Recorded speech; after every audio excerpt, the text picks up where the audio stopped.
What's going on, everybody? We are going to be doing a little project series with this 65 Mustang, original 5-lug car. As you can see, we got some components in here. We got some body work to do, a lot of pieces missing, so this will be a good little project car. We also got another project vehicle right there. Started doing a little bit of work on it, but today we're mainly focusing on the good old 65. As you can see, it's a pretty nice car just the way it is now, but it will need to look better. So here's the motor and transmission going in the car. This is going to be a 351 Windsor.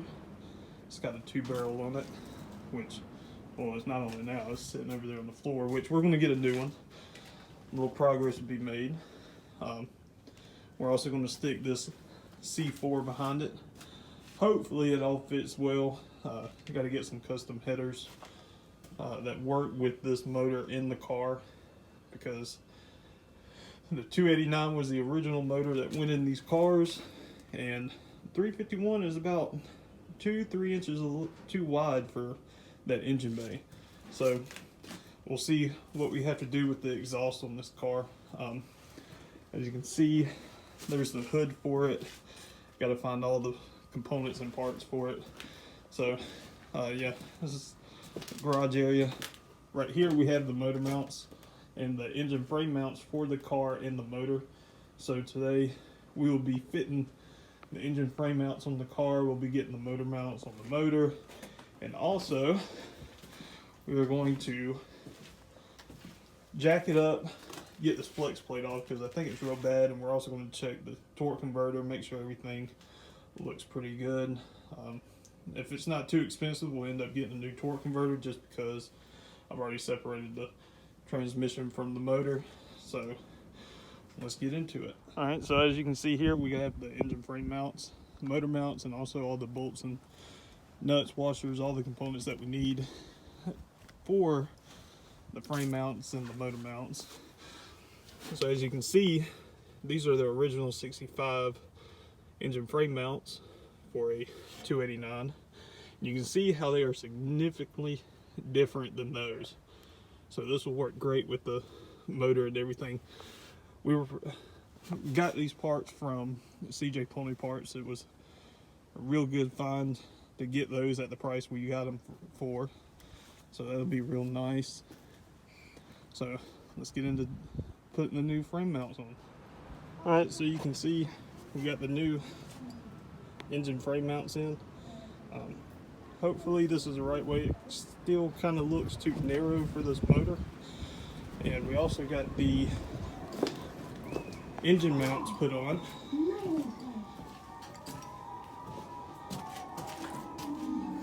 So, as you can see, we got the old engine mounts off,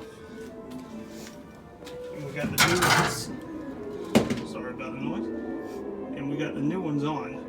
So next thing would be to fit it on, but before we do that, we're going to get this torque converter off and the flex plate, because if you look closely down here at these bottom teeth, they're a little chewed off.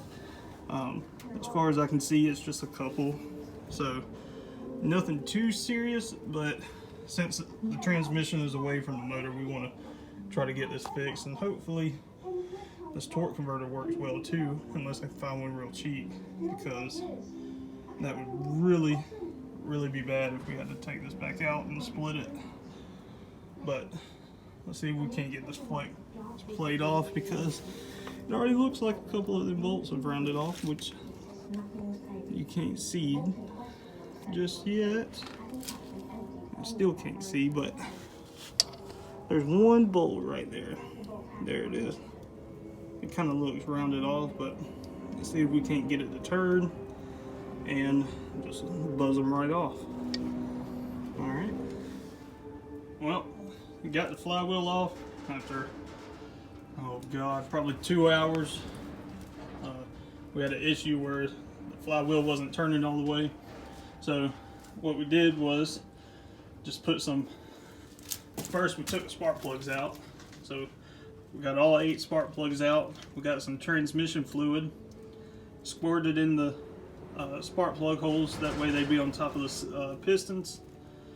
We were able to eventually get the pressure plate to turn. As soon as it turned, it started freeing up the pistons, it started freeing up easier, and we can get the bolts out and get the torque converter out. And I'll tell you what, that was a pain in the butt. But next step will be getting it in the car and seeing how it fits with the new motor mounts and the frame mounts. And that'll be for another episode. Hope y'all enjoyed.